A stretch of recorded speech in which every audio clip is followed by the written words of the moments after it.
তোমার লাইফে হয়তো এই বাইক থাকবে আর নাহলে আমি থাকবো। কে থাকবে বলো? বাইক। বাইকের মধ্যে কি আছে যা আমার মধ্যে নাই? তেল। ফাইজলামি করবা না, আমি কিন্তু সিরিয়াস মুন না। তুমি আজকে ফাইনাল ডিসিশন নিবা, তোমার লাইফে এই বাইক থাকবে আর নাহলে আমি থাকবো। তুমি বলো কে থাকবে? বাইক। এত যে বাইক বাইক করতেছো, কি পাইছে বাইকের মধ্যে? হ্যাঁ, যা আমার মধ্যে নাই? ব্রেক। ব্রেক মানে? আমার এই বাইকের ভিতরে একটা ব্রেক আছে, ব্রেকটা যখন চাপ দেই ও থাইমা যায়, কিন্তু তোমার ভিতর কোনো ব্রেক নাই। তোমার থামতে বললে তুমি থামো না। তোমার সাথে রিলেশনে আসার পর থেকে বলতে পারবা কোনো কিছুতে তোমার আমি থামাইতে পারছি? আমার কোনো কথা এখন পর্যন্ত তুমি শুনছো বা আমার কোনো কথার দাম দিছো বলতে পারবা? কিন্তু ও শুনছে, ওর মধ্যে একটা ব্রেক আছে। ওরে যখন আমি চাপ দেই, ওরে যখন আমি থামতে বলি, ও থাইমা যায়, কিন্তু তুমি থামো না। তোমার আমি থামাইতে পারি না। তোমারে যখন কোনো কিছুতে না করি, তুমি আমারে উল্টা প্রশ্ন করো, এইটা কেন করব, ওইটা কেন করব। এই, ও কি কথা বলতে পারবে যে ও তোমাকে প্রশ্ন করবে? এইটাই তো আমার সুবিধা।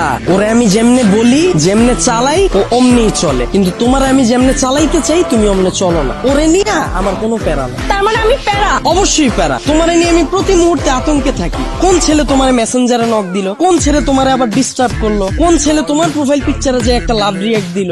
আমি যখন তোমারে বলি বাসা থেকে যখন বের হবা বোরকা পইরা বের হয়ে, তখন তুমি আমারে কি বলো? আমার গরম লাগে। যখন আমি বলি ফেসবুকে কোনো পোস্ট কইরো না, তোমার কোনো ছবি ছাইরো না, তুমি বলো তুমি আমার স্বাধীনতা নষ্ট করতেছো। তোমারে যখন আমি বলি জান তোমার ফেসবুকের পাসওয়ার্ডটা আমারে দাও, তখন তুমি কি বলো? তুমি আমার সন্দেহ করতেছো। কিন্তু দেখো ওর বিষয়টা, ওরে নিয়ে আমার কোনো প্যারা নাই। এই যে একটা জিপিএস ট্র্যাকার লাগাই নিছি, প্রতি মুহূর্তে আমি নিশ্চিন্তে থাকি। ওরে রাইখা যদি আমি কোথাও যাই, কেউ যদি এসে ওরে ধরে, ও চিল্লায় উঠে আমারে কল দেয়, ডেমো দেখবা, দাও হাত দাও।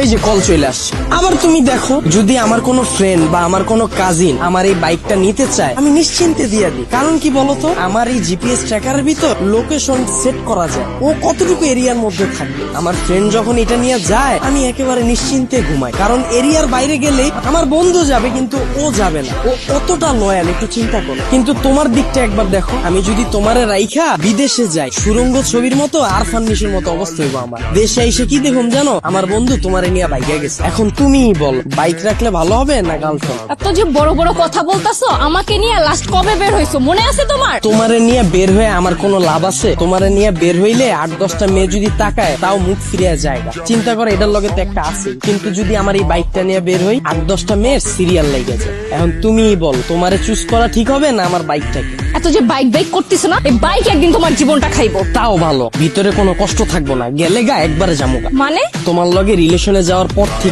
আমার ক্যারিয়ারে সময় না দিয়া, তোমার পিছনে সময় দিয়া, ভার্সিটির টিউশন ফি না দিয়া, তোমার পিছনে খরচ কইরা, দিনের পর দিন তোমারে নিয়ে চিন্তা কইরা, আমার পড়াশোনা গ্যাপ দিয়া, তারপর তোমার মন ভালো করার লেগা 2 দিন পর পর গিফট দিয়া, 2 দিন পর পর নতুন নতুন রেস্টুরেন্টে নিয়ে যায় খাওয়ায়া, কোনো পোলা তো পারে ডিস্টার্ব করলে ওই পোলার লগে মারামারি কইরা, কোনো মাইয়ার দিকে না তাকায় তোমার প্রতি লয়াল থাইকা, মন দিল দিয়া তোমারে ভালোবাসার পর হঠাৎ করে তুমি একদিন কি কইবা, জান আমার বাসা থেকে তো বিয়ে ঠিক করে ফেলছে, আমার এখন আর কিছু করার নেই। আর আমি তোমাকে কোন মুখে নিয়ে যাব বলো? তুমি তো এখন পর্যন্ত ক্যারিয়ারে কিছুই করতে পারো না, অথচ আমার এই ক্যারিয়ারটা বাসি দিলাম তোমার লেগে, তোমার পিছনে সময় দিয়ে। তারপর তুমি কি করবা জানো? আমার একটা সুন্দর বুঝ দিবা, জান তুমি আমার থেকেও অনেক সুন্দর মেয়ে পাবা, অনেক ভালো মেয়ে পাবা। এই কথা বইলা সুন্দর করে একটা হাঁটা দিবা, আর পিছন থেকে একটা ব্যাকগ্রাউন্ড মিউজিক বাজ। আর আমার অবস্থা কি হইব জানো? সারা জীবন এই ভালোবাসার কষ্ট নিয়ে সালমান খানের মতো জীবন যাপন করো, আর ওদিকে তুমি বড়লোক জামাই নিয়া ফুটফুটে সুন্দর 2টা বাচ্চা নিয়ে ওয়ার্ল্ড ট্যুর দিবা। এখন তুমি আমারে বলো, বাইক ভালো